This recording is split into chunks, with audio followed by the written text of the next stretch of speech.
Welcome to the Vanilla to Vixen podcast.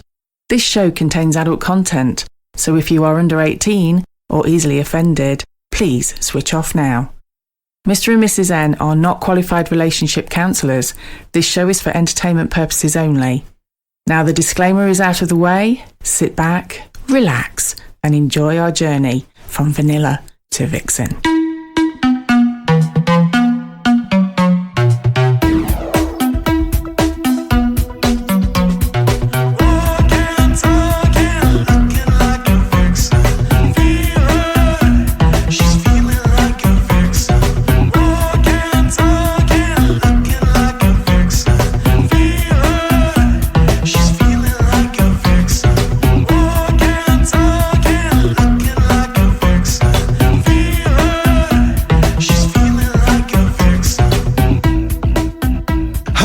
Welcome to episode 133 of Vanilla to Vixen. We are your hosts, Mr. and Mrs. N, and we're also sometimes known as... The Naughty Couple. Hello, Mrs. N. Hello, Mr. N. Welcome to another action-packed swinging episode of Vanilla to Vixen, the show about, well, not swinging, we call it the naughty hobby. Yes, we do.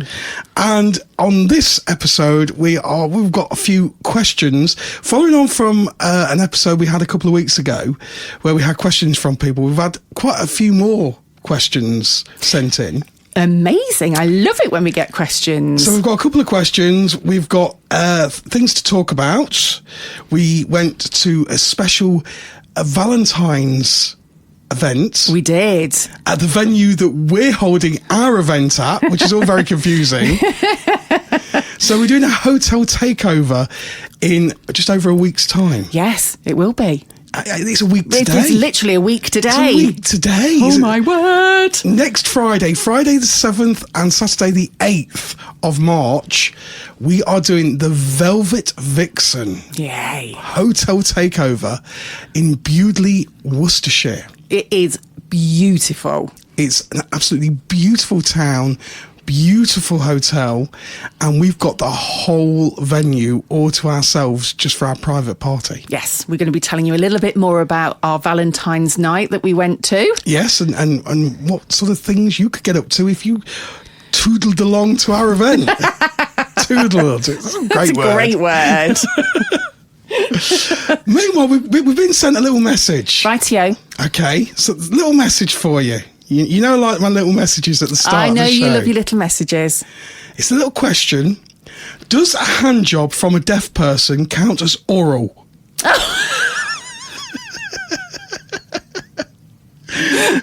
That's going to keep me awake at night now.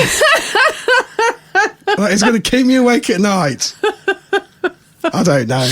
Oh, dear. Anyway, we move on. Yes, but before we start talking about everything else, I just want to go and say a huge thank you for all the feedback we had from last week's podcast. The dinner party. The dinner party. I mean, we had so much fun. And I think Jim and Sarah, I think Jim was just about... sobered up, bless him. Just about, bless. He wasn't drunk. Honestly, he wasn't drunk.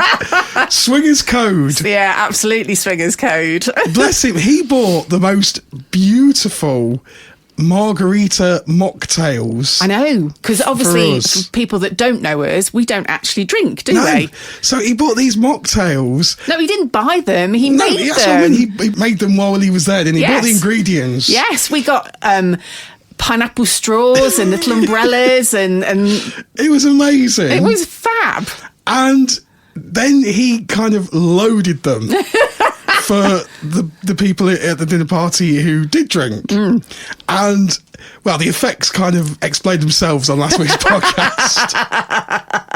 But yeah, we had loads of comments about how funny and brilliant and everything it was. And it was super, super fun. So thank you for everybody that took the time to send us a quick message to say they really enjoyed it. And because of all the shenanigans with the dinner party, we kind of like missed off what happened on our Valentine's night this year. Yes, we did.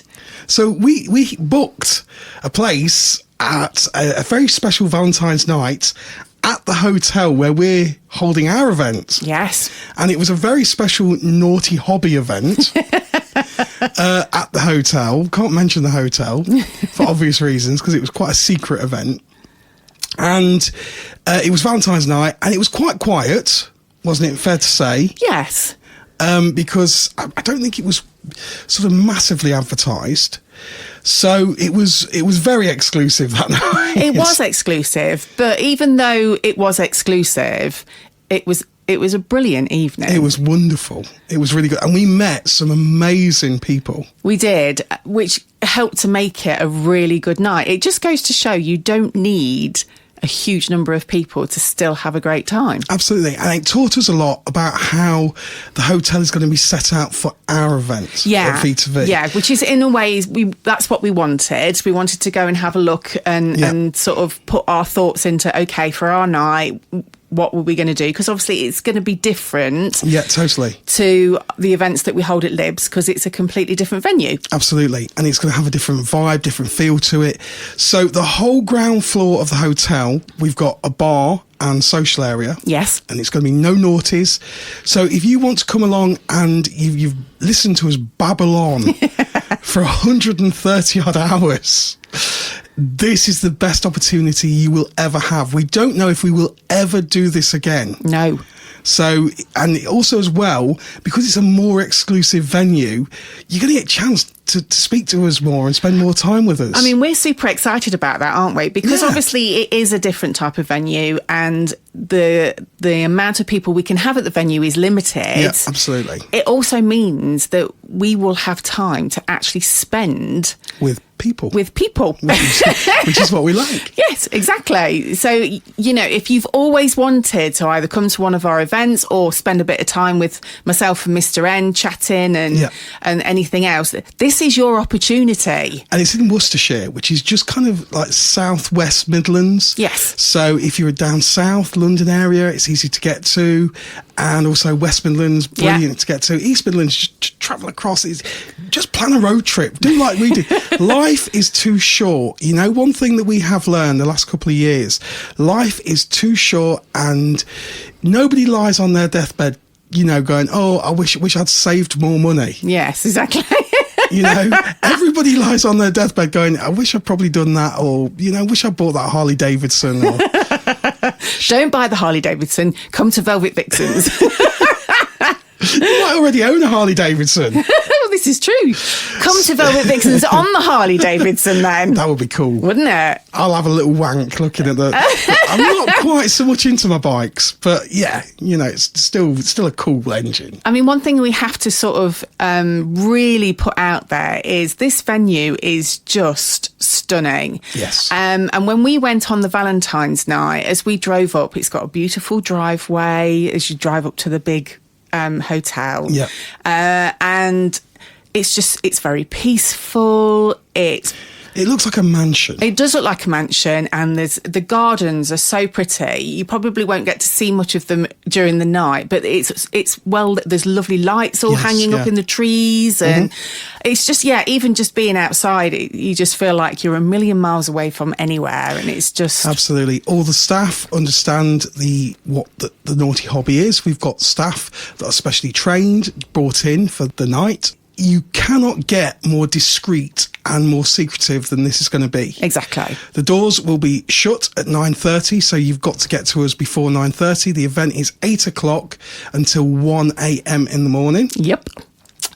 And we will have the ground floor, which is bar area, and we've got yours truly doing some DJ. Oh, yeah. Fat Boy Slim is in the room. Oh, yeah. We've got DJ, and I've got DJ set lists as well set up, so I can step away from the DJ area and get in the party. When we went for Valentine's night, obviously we were in the bar to start off with. The bar's a great area, and you know, lovely chairs if you want to sit down, but because there wasn't as many as we're used to, we just included everybody in conversation. So we got the entire group of us having conversations, having a giggle.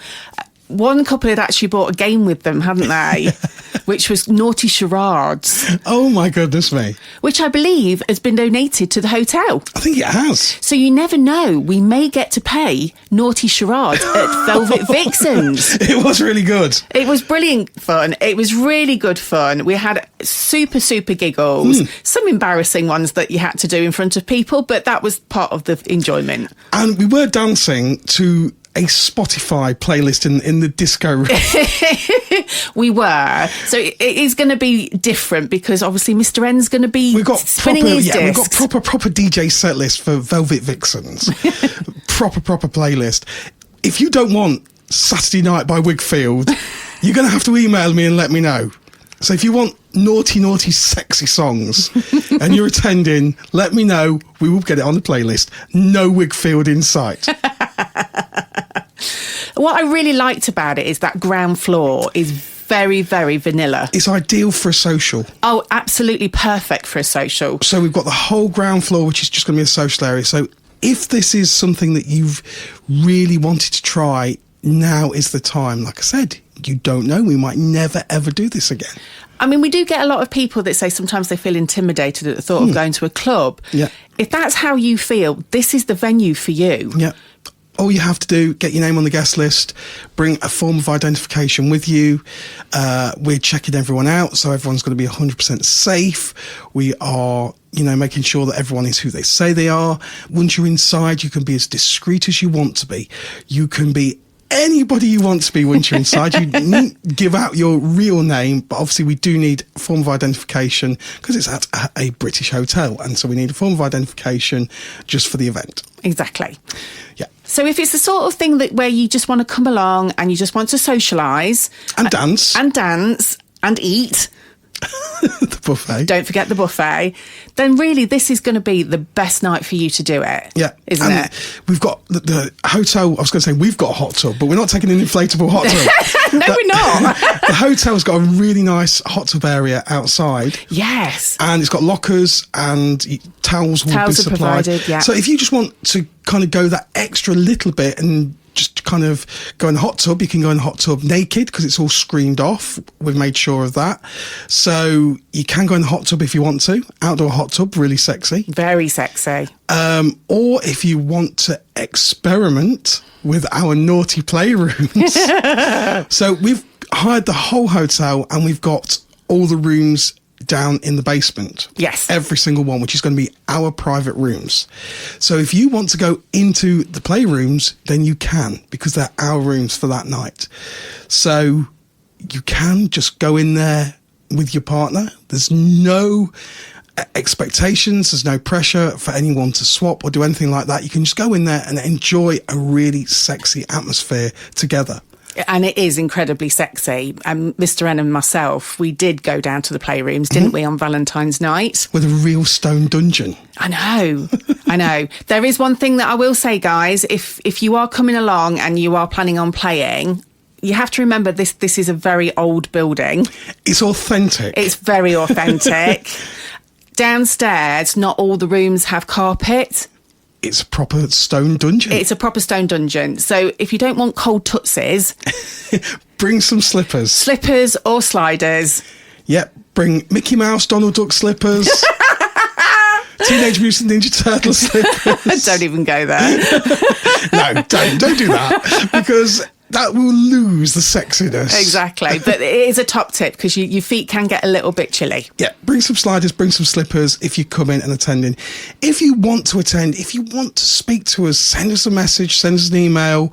You can just go on to V2V, that's number 2, V2V.uk, and you can get all our email from there, and we can even speak to you if you want to. Absolutely. We're happy to have a conversation with you on the phone. We can arrange all that if you want to attend, because we know this is a really, really special event and we want to share it with as many people as possible. We do. And don't forget, because obviously the venue isn't as large as Libs, it means that Mr. N and I will have time to talk to you guys Exactly. on the evening. So if you just want to come along and chat to us, or even say, I'd love to come on your podcast, Mr. and Mrs. N, then that's the perfect night to do it. Absolutely.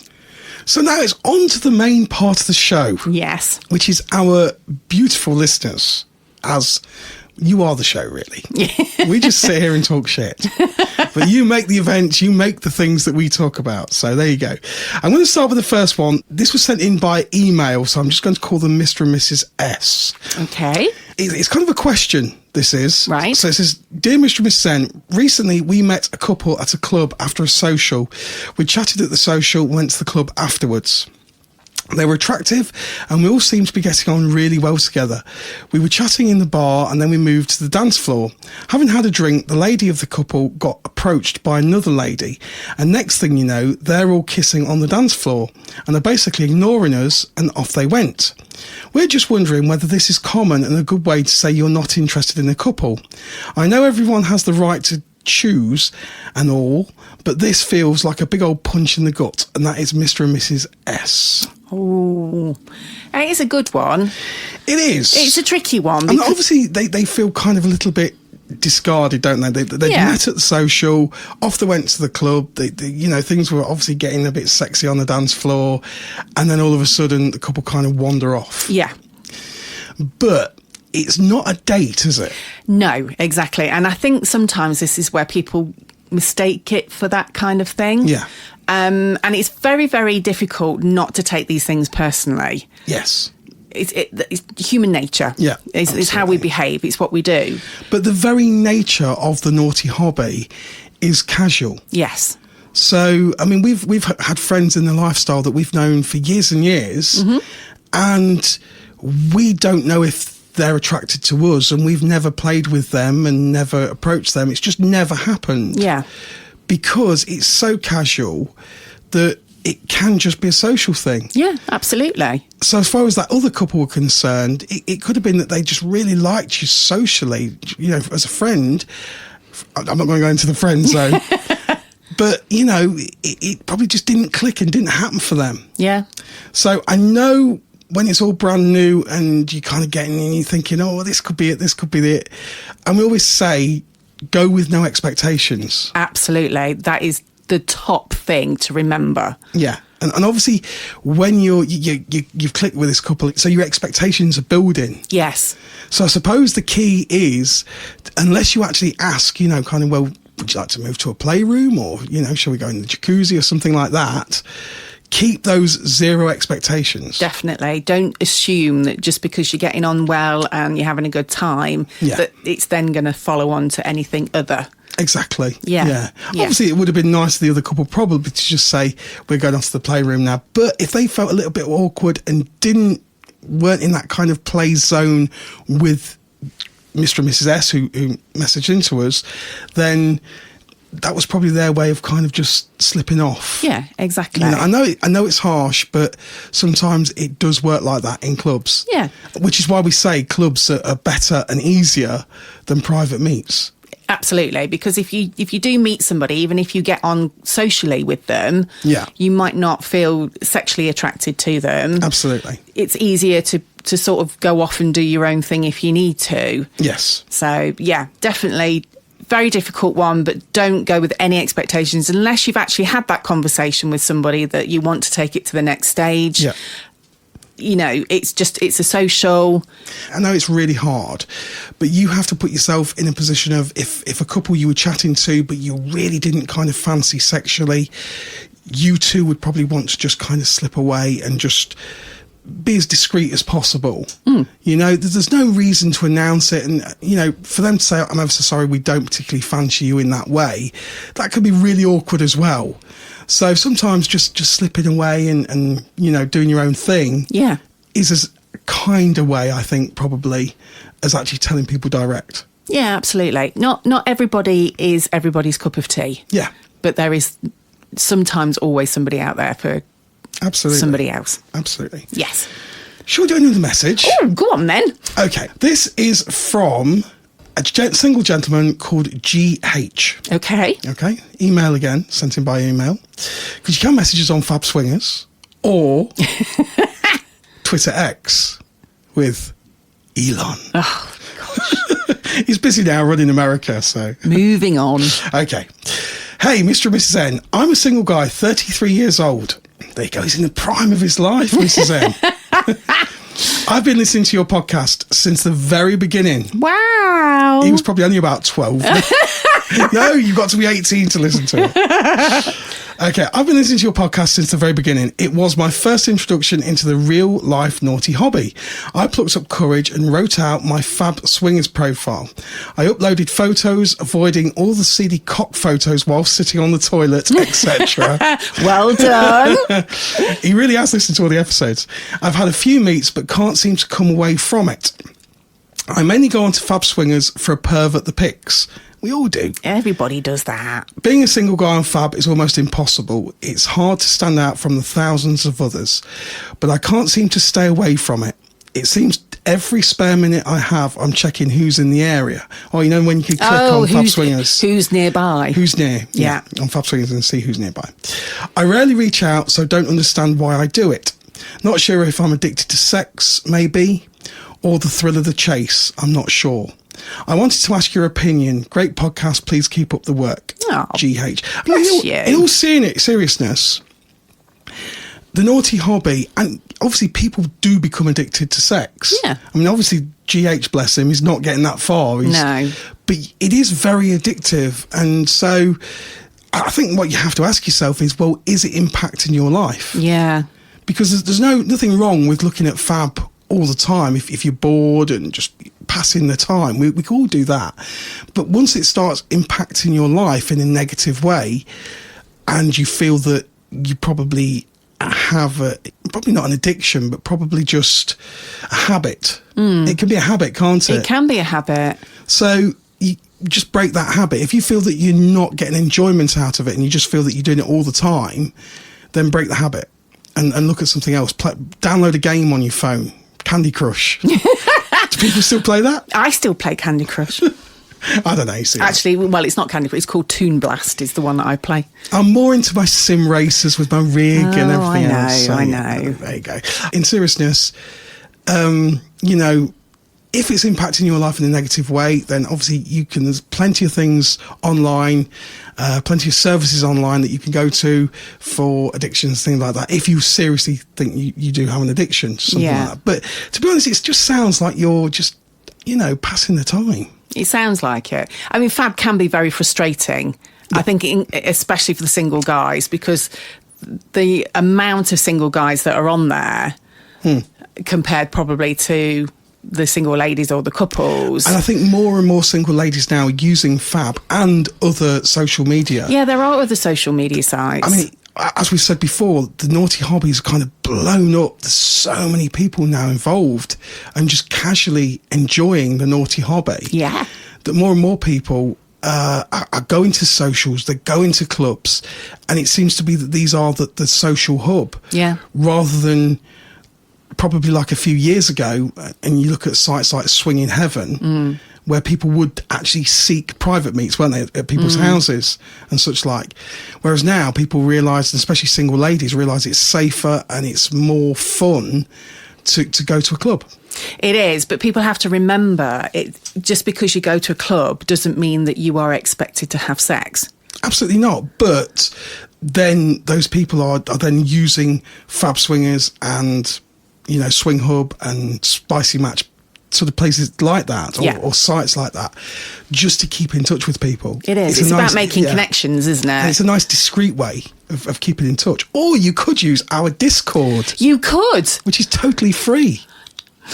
Well, yes, it is free, and it's good for meeting. It's like Facebook, but for the naughty hobby. And it's great to keep in touch. It is. I mean, don't get us wrong, it's not a pickup joint. No, absolutely not. It's not a dating app. It is not a swing hub. It's not a Fab Swingers. No. It's for people just to socially chat with other people, like-minded people. Exactly.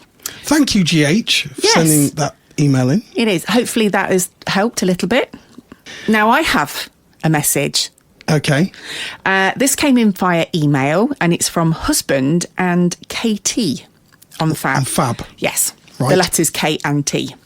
Okay, Mrs. N, read it out for us. Okay, so, dear Mr. and Mrs. N, Thank you so much for making such an awesome podcast. I found you guys by accident and downloaded every episode, and over the past 3 weeks listened to them all.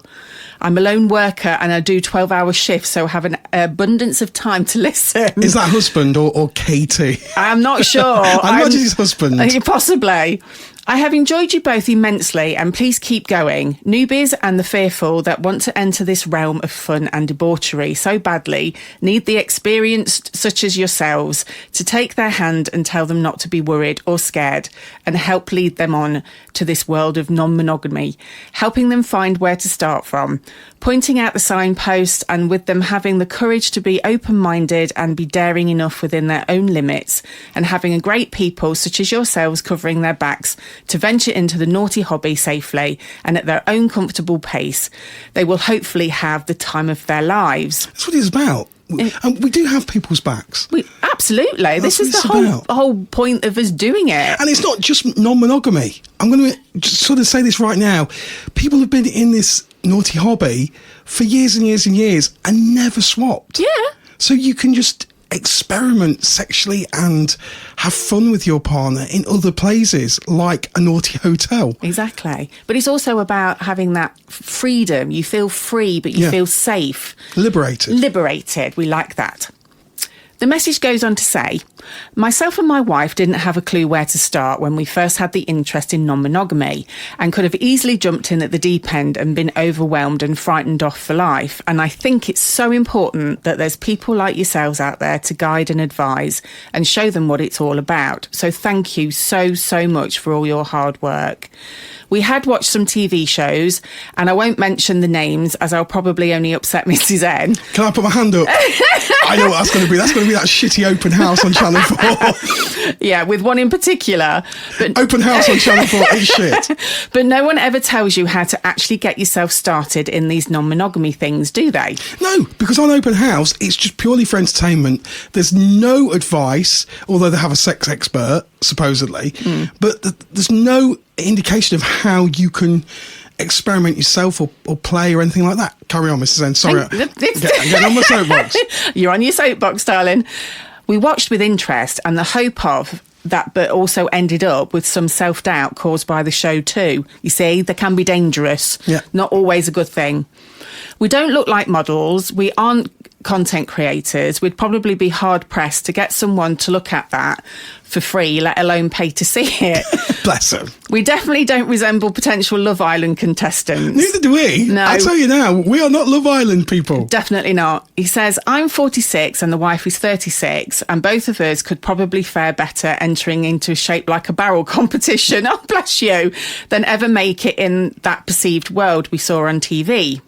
It took us a while to realise the bullshit and the real people, the genuine swing... Oh, sorry, Mrs. N, naughty hobbyists. Oh, he was going to say the word He swinger. nearly did. Out there living that life that we're just regular people like us with kids and families and a sick goldfish at home and maybe an electric bill that's given them some sleepless nights.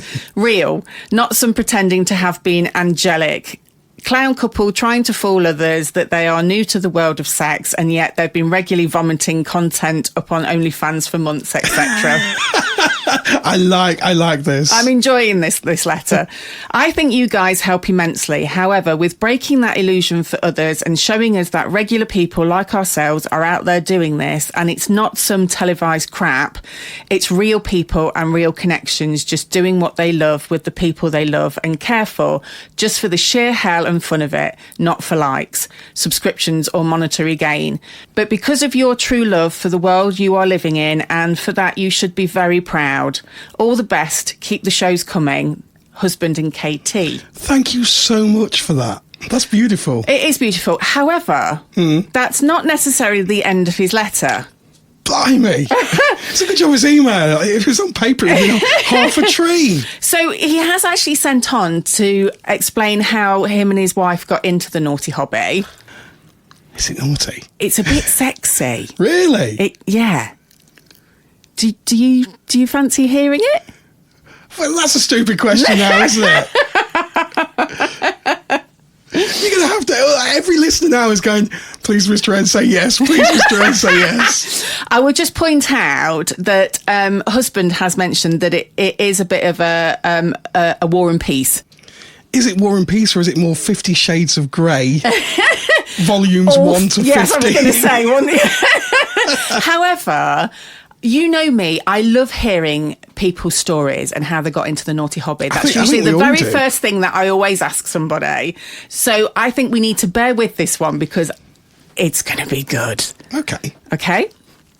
So, myself and my wife officially became interested during COVID in the lifestyle, and it all stemmed from an erotic dream.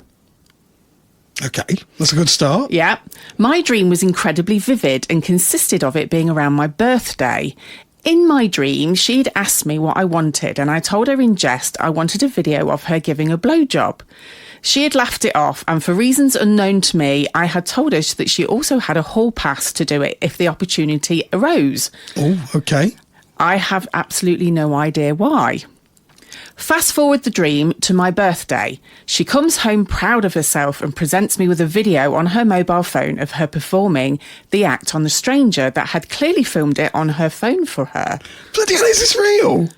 I then woke up. Oh, I was going to have to stop the tape and have 5 minutes to myself then. Heart racing, incredibly aroused, and with a roller coaster of feelings, no negative ones, inside me, the dream had felt so real, and my instant feeling on waking was strangely an immense disappointment that it was just a dream. I kept this dream to myself for a year or longer and tried to put it out of my mind, but looking back, I think that's when the torch had been lit for myself. When she opened Pandora's box. There's no putting it back in. Over time, I also realised her stories of the past excited me, probably more than they would have excited a regular person. Whenever discussing our past conquest, I'd encourage her to go into explicit detail about exes and one-night stands that she'd had in the past. That is quite how a lot of hot wife fantasizing starts. We've had the same thing. Couples talk about their exes and you could get turned on by that, and that's probably your first spark that you are a bit of a hot wife thing. She found it strange and amusing that I seemed so interested, but was happy to share it, as it usually led to sex due to the arousal caused, and she never thought to question it. Then one day, I had the dream again. Lucky man. Yeah, well, kind of. All the previous happened, but this time she also had sex with the stranger, and he had filmed that too. Again, I woke up, and again those feelings were there of excitement and disappointment. It was only a dream. A huge part of me, I kind of wished it would happen for real. Over a few days after this, I struggled with the dream and the feelings it had caused, and she clearly knew something was up, and no matter how much I reassured her I was fine, she knew something was on my mind. Worried and concerned about our relationship, she eventually pinned me down, saying something felt very wrong and she knew something was on my mind, and I had to tell her what it was, as she became scared for our relationship and marriage, and whatever was bothering me, we would deal with it together. Good communication. Very good communication. So we say good communication. Terrified about a bad reaction, but needing to just get it out of my head and not be alone in it, I told her about the first dream. Then I told her about the second. I couldn't even look her in the eye, and I tried to laugh much of it off in my discomfort and my own confession. That's a brave thing to do. It is. Because you're kind of saying, the guy, bless him, husband, is kind of saying, okay, I've got this kink. Yeah. Bless him. Yeah. Carry on, this is good. She listened intently and without interruption and ended my tale with, and that's about it, really. She burst out laughing. She reassured me that she was fine and that she didn't think me to be some kind of freak or weirdo. She comforted my discomfort, explaining it was just a dream and that it didn't really happen and she'd never cheat or do anything like that, and asked why it had bothered me so much. Then came the hardest part. I explained I couldn't get it out of my head, and I felt like it was an incredible turn on, and I think it was something that I may be interested in happening. And I think this is really good, because you are, when you are in that first little bit of fantasizing and saying, well, this could never happen in real life. But then you kind of go, well, what if? There's also that thing as well, when you have a dream like that and it is very vivid, it feels very real. I remember there's a chapter in our book about one that I had. Yes. And I felt like I'd cheated on you. That's how vivid it was. And we'd been fantasising, we'd been playing, together, and it can build up, can't it? It's something that's incredibly powerful between a couple. Absolutely. He goes on to say, I felt confusion as there was not one single negative feeling about it that I had had, but I felt a bad person, however, on her behalf. I didn't want her to feel undervalued or like some cheap tart that I didn't care too much about and would happily pass around to his friends, or feel degraded or like I didn't love her enough to want to keep her to myself. And they're all perfectly normal feelings that you get as a husband in a stag vixen relationship, or if you're interested even in sort of gentle cuckolding, or just hot wife play. They are all normal reactions and normal emotions that you can have as the husband in that situation, because I've had some of those myself. Yeah, absolutely. It carries on. More laughter came from her, again more reassuring too. She told me she didn't feel any of those things, and she did say she didn't know if she'd ever be able to actually do something like that or go through with it. But if that was something that excited me and I couldn't get it out of my mind, then maybe we could have some fun and she could help.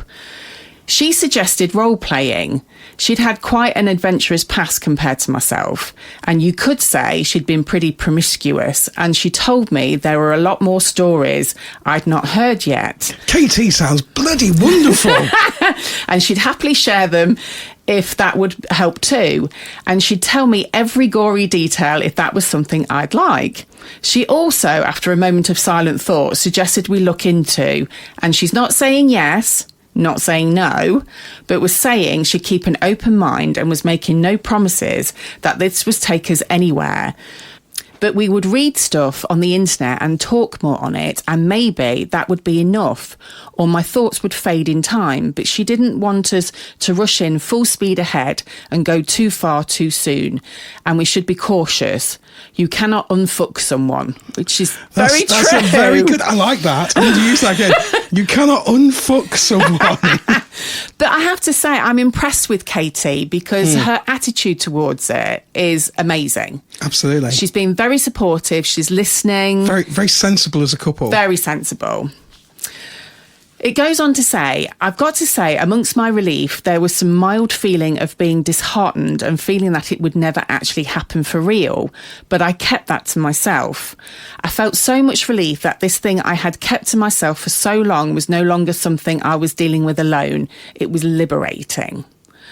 Weeks, months passed. We role-played, fantasised. She shared explicit stories from her past, and we quickly became comfortable with our new thing.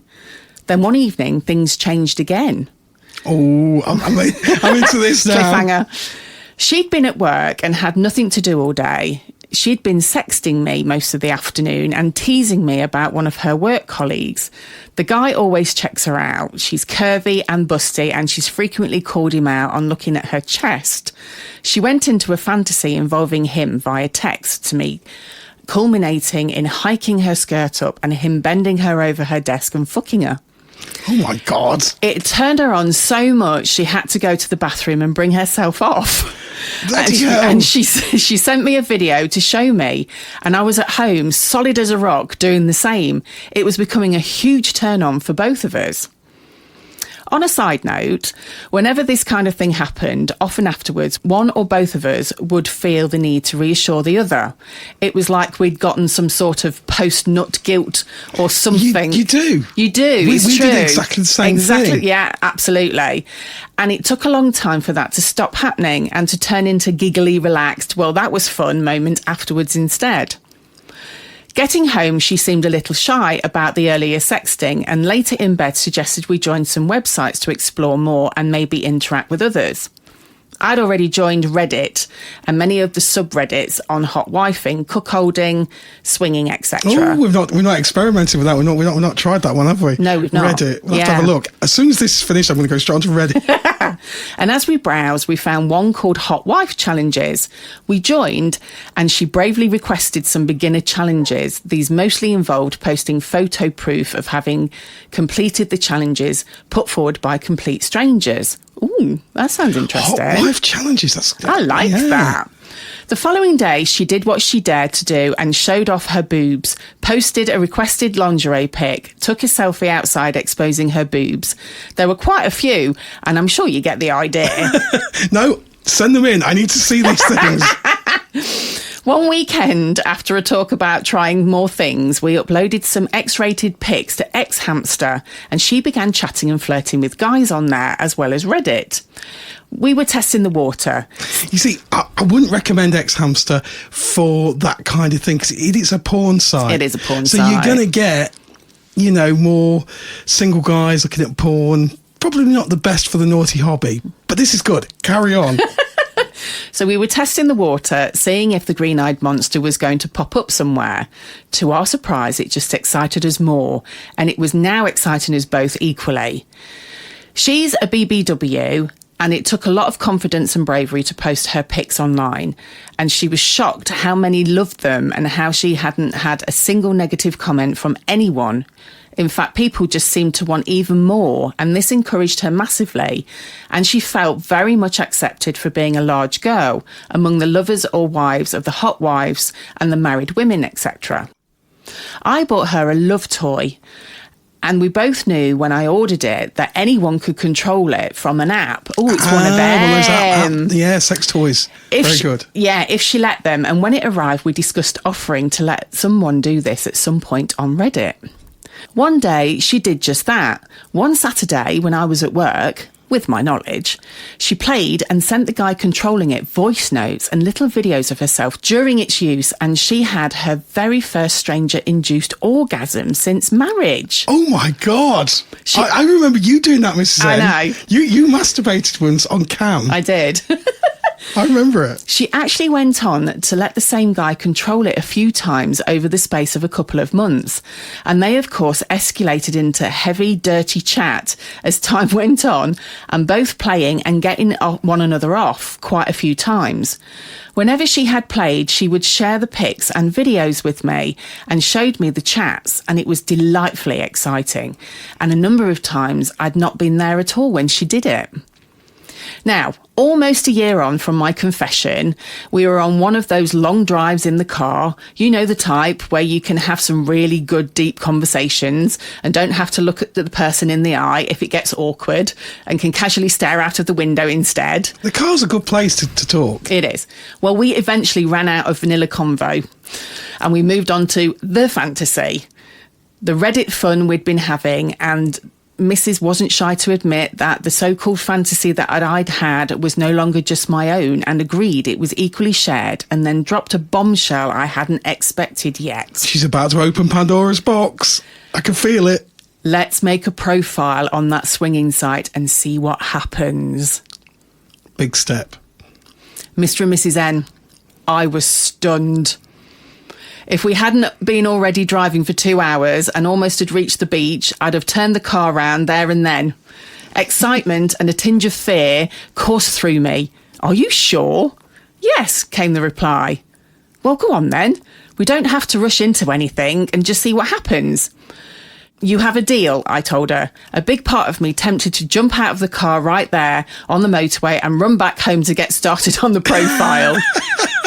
Of course, I waited until we got home. I had to, really, as I had no signal at the beach to make a start on it. I did actually try.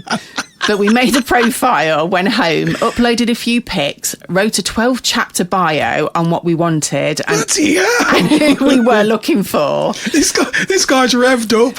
He's absolutely charged. The guy's ready to hit start. And we were on there. I felt we had officially begun our adventure. It's a big step. It's a huge step. You're putting yourself out there. You are public as naughty hobbyists. You are.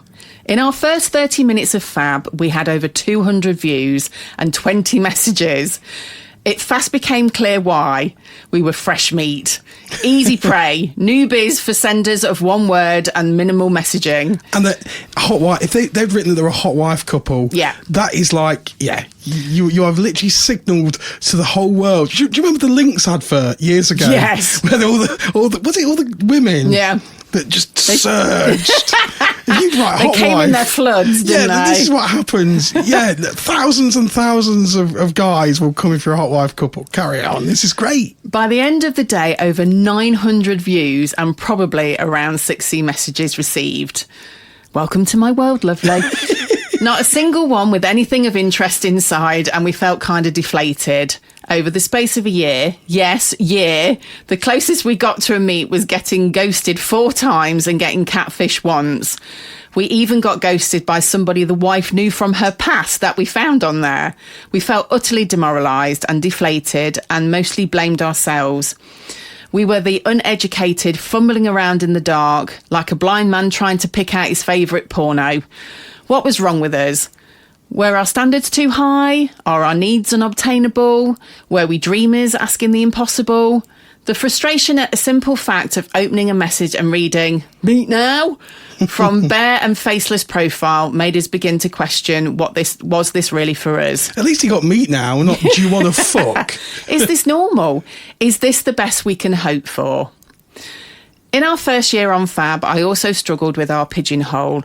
I felt like I had an OCD over it. I wanted to know what box we fitted into. What were we? We weren't swingers. I didn't want to play.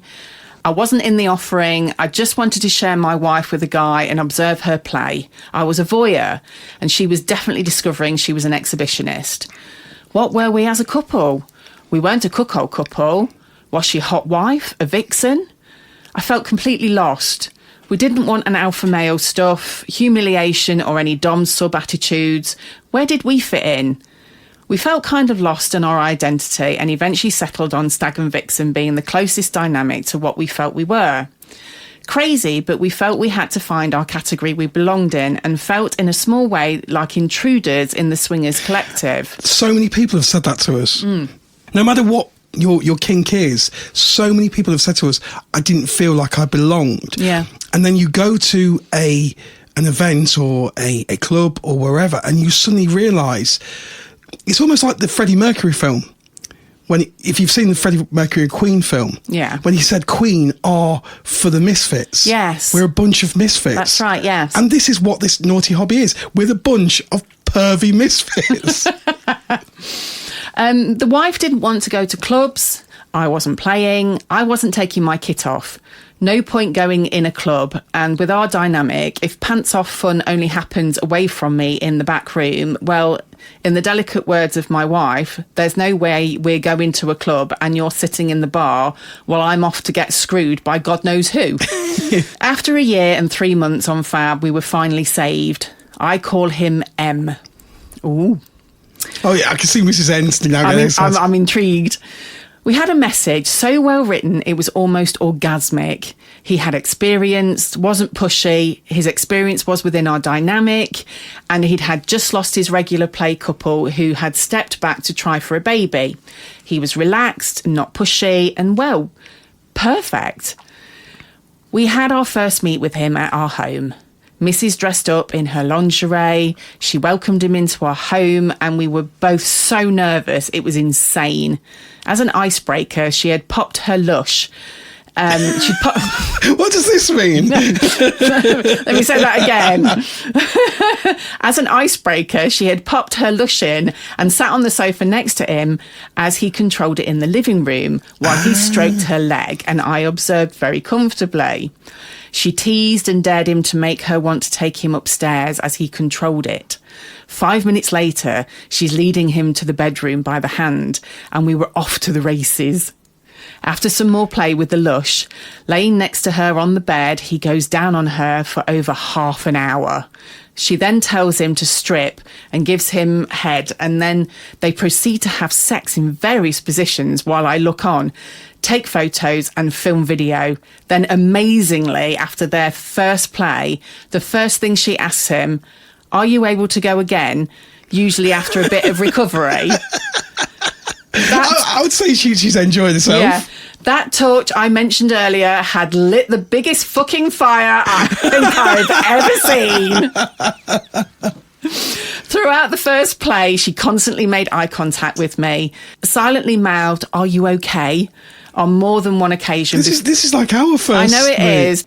In the first 2 minutes of her being penetrated on her back in missionary, my wife looked directly at me, holding her legs apart, smiling and enjoying M, and laughed, telling me as I held the camera filming, "I fucking love this."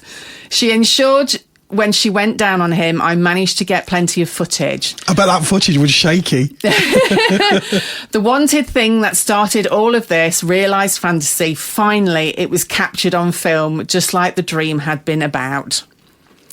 Later, when we reconnected, she told me she had behaved in many of these ways, not to play up to me, M or the camera, but she found it immensely thrilling that she was being watched, and confirmed she had a definite exhibitionist streak in her now. She was being totally authentic. She was. She needed to say and do those things as they were the truth and real in the moment of her lust and desire for M and her husband watching with him. I totally get that, because our very first meet, and I know you've spoken about this before, while I was being fucked on the living room floor, I actually turned to you and said, "Are you okay, baby?" Yeah. Didn't I? Yeah, absolutely, 100%. And the whole time we had a connection while this was going on. And the first time it's happening, as the husband, you're going, "I can't believe this is actually really happening." I know. But if you've waited like husband and KT have, Yeah. and you've done it right, and more importantly, you've got the right person that you're doing it with, like they clearly had with them. Yeah. Then there is no worry, there is no sort of feeling of inadequacy or feeling of jealousy, because it's just right in that moment. Well, you're also included in it, aren't you? Yeah, you.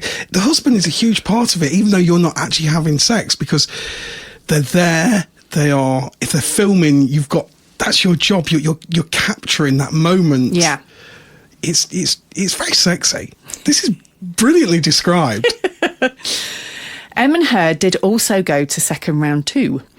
But between those 2 sessions, during the intermission, if you prefer, it wasn't weird, awkward, or anything out of the ordinary. And this really surprised me the most.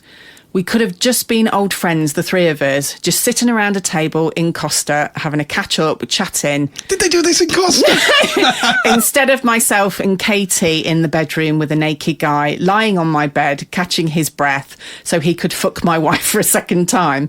It was so incredibly natural in an odd way and unusually comfortable. One incredible moment was when he was fucking her doggy style, her head closest to my end of the bed, where I sat in a chair at the end, and she laughed and bit on her lip a moment. I remember, I said that to you. You did exactly you the bit same your thing. Lip. Yeah. And then called back to M, "Don't stop fucking my married pussy." And then giggling, telling me, "I'm so glad we've done this." Are you guys all right listening to this? Do you need to readjust yourselves in any way? If that gentleman's listening who bikes to work, he's probably fallen off his bike in a ditch about 15 minutes ago. After M had gone on his way, we had the most incredible reconnect sex, and the following morning too. When he had left that night, we were like hyperactive teenagers, hugging and high-fiving and jumping up and down in excitement. There was not a single red or even orange flag, not a single negative thought or feeling or insecurity. I can't even articulate how amazing the experience was in its true form. And that was something that they've reconnected. They obviously both loved. And there will be people listening to this who probably, where it's just a fantasy and you're at the just fantasy stage. Yeah. And for those people, there'll be people listening to this as well that totally don't understand it. Yeah. And don't get it, and just it doesn't compute. But for the people where it is a fantasy, that feeling is totally euphoric. We had it too. Yeah, we did. We met M on 3 more occasions over 3 months. Sadly, due to a job change and moving away, meeting him stopped as it just wasn't possible. We were still there on Fab, looking for a replacement for M, and it's now probably been about 6 months and still haven't found anyone that meets the mark. But M has taught us one very important thing, that for us, the patience needed to find the right guy is worth it. And while we could probably grab any single guy tomorrow, it would most likely be taking one for the team, and the juice just wouldn't be worth the squeeze. Brilliant. The juice wouldn't be worth the squeeze. I love that. So there it is, our story, and hopefully we get to add to it. For now, though, we will keep looking, and we will always have a couple of hours of video footage of all our encounters with M to relive our experiences. And surprisingly, the wife that doesn't like porn now seems to like it if she's the star. It's almost like Inca. Isn't it? Because we talked about the show we did probably 3 or 4 weeks ago with the porn director, Inca Winter. And she couldn't find any porn that she liked. And so she created her own. Why not? Creating your own porn. That's a show. I can't get over how similar their story is to ours. When we've talked to other couples, there's been a lot of couples that have gone down that route. Yeah. And I think the husband makes a really, really valid point there about patience. Totally. Because if you get the right person, you will have the most amazing experience in the naughty hobby. And you know pretty quickly, don't you, whether you're all on the same page. Definitely. You get the feeling, and sometimes it's wrong when you try and squeeze a person into that that peg and hole, so to speak, that you want them to be. Yeah. And sometimes it doesn't work. No. And you know straight away if you meet someone and you just get on, you click, and then you will have a magical time. I mean, a lot of people are surprised to hear when we chat to them that we don't actually meet that many people. Do you mean on sort of private meets or one-to-one meets? Yeah, absolutely. Because as everybody knows, I'm incredibly fussy. And you're too busy at the buffet table when you go to clubs. This is very true. So I know we have obviously content out there, but a lot of the content that we have will be from somebody that we've seen on a regular basis. Yes. So people we've met at events and things like that. Absolutely. Yeah. And it's all down to that fact that I don't want to compromise, that quality of the person and the experience that we're going to have. At the end of the day, when you have a meet, you want it to be the best experience, whether it's the first meet or the 50th meet or the 100th meet. You want to get something almost new out of that experience. And it's interesting because when you get that first amazing meet, the second meet is, oh my God, because part of you's like, I kind of know what I'm getting. The nerves have kind of just subdued a little bit. Yeah. And we have had that happen, and it is just brilliant because you automatically relax into it. Like the husband said, you almost become friends, like you've known each other for ages. There's that connection. Do you remember sitting on the settee before our first meet, and even probably on our about 8th meet, and you used to say, I don't know why we do this. Because you get that knot in your stomach of nerves, and it's like a positive nervous energy. It's a good nervous energy. It is a good nervous energy, but you do think to yourself, why am I putting myself through this? And then afterwards you go, and that's why we do it. When your juice is squeezed right, you can't go wrong. There's no arguing with that, really. Well, listen, guys, thank you so much for taking the time to send in your story. Absolutely brilliant. Once again, thank you everybody who's sent in letters, messages. Obviously, we can't have a chance to sort of read them all out, unfortunately. But, we'll always try and answer your questions. And even if we can't read them out on the podcast, we try and answer them and send replies back. We do. But I have a feeling that their story will resonate with probably a lot of people that are either just starting out in the naughty hobby or, very early days in the naughty hobby. Have patience. Definitely have patience. That's something we don't talk about a lot. No, and don't compromise. If you know what you like and what works for you, don't compromise on that. And it's interesting that they said it, didn't they, at the start of the message, that they were trying to pigeonhole themselves. Well, what are we? We're not swingers. We're not a full swap couple. Whatever. Yeah. And it's honestly, we say this time and time again. You don't have to label yourself. You don't have to pigeonhole yourself into something of, are we, hot wife? Are we stag vixen? Are we this? Are we that? Are we cuckold? Are we whatever? You don't, you're just you. That's all you are. You are just you. And you know what you like and you know what you don't like. Yeah. And that's all you have to tell people. Don't label yourselves. No, absolutely not. I think the secret to it is to find your safe place, to find a safe place to experiment with whatever fantasies, with whatever kink it is that you want to share with just you and your partner. Yeah. But you can do that in a public place like a club or, for instance, like a hotel takeover. Well, the thing is, in that message, the husband says Katie didn't want to go to a club because she'd obviously got a preconceived idea of what clubs were like. Yes. This hotel takeover that we are doing is perfect for people like Katie. Yes. So it will blow all the myths of what she thinks it is, because it is a vanilla building. The playrooms they are small playrooms. Yes. Because they're all individual. So you will have a certain amount of privacy if you want that. Exactly. There are more open playrooms. There are. But you can go to a more private playroom if you wanted to. Yeah. And it's a place that it is safe. It's 100% safe. Everybody is on the same page. Nobody is judgmental. And you can share that feeling of euphoria without actually having to swap. Exactly. Or do anything. It is a perfect solution to if you don't feel ready to go to a full-on private members club. Yeah. Where swingers go. This hotel takeover is ideal for you. You need to even go downstairs into the playrooms. Not at all. You could literally just stay on the ground floor in the bar, and I promise you, if this is your first time, you will be totally nervous driving up the drive. You will be your stomach will be in knots as you walk through the door, and afterwards you will high-five each other and you'll go, we just did that. Exactly. And don't forget, you also get a Mrs. N hug. And you might get a celery stick from the buffet. If there's any left.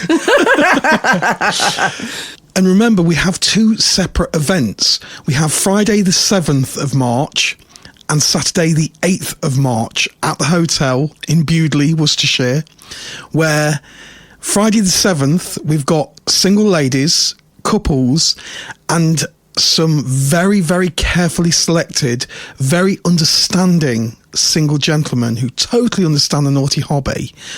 And that event will appeal more to couples like husband and KT, where you have a hot wife dynamic. Exactly. Or a stag vixen dynamic. And you can take your fantasy as far as you dare. If it's just voyeurism, if it's just soft play, or the full Monty, you could take that as far as you want to. Yes. Saturday, we have couples and single ladies, so it's more for couples that are looking for other couples. And again, you can take it as far as you want to go. It can just be a social night if you want it to be. It can be what you want it to be. We are super excited. We won't be able to tell you what it's like on next week's show, because we'll be literally just recording the show before we drive off. Yeah, we will be. To Worcestershire, so you'll have to wait till the following week. We will be mentioning some other amazing events. We've got a special Easter event near the seaside. We do. We've got our Vegas Vixens Hollywood night. It's on Friday the 14th of March at Liberty Elite. I know, only a couple of weeks away. The red carpet is going to be out. It's going to be exciting. And it's Liberty Elite. You've got the huge hot tub. You have. It's like, get your glad rags on. Think you're off to the Oscars. Hollywood night. I'll be able to get my little man out. Oh, you will, bless him. He will make an appearance. I bought this special Oscar. He's about 3 years old now. He is. When I ordered him from eBay or wherever it was. I didn't realise the 1-inch picture on the scale was the actual 1-to-1 scale of him. I thought he was going to be about 3 foot tall. He was about 4 inches. He's what is lovingly known as your little member. He'll be making a special appearance. He will be. We can't wait. So we will see you next week, guys. We will do. Don't forget to listen. And if you do want to get in contact with us, then... You can send us a message. You can send us a message via email to Naughty Couple, which is NAUGHTYCP1, Naughty Couple spelt like that, naughtycp1@yahoo.com. If you want all the details of our events, you can go on v2v.uk. That's v2v.uk. All the details are on there. All the details of how you can email us for our events are on there.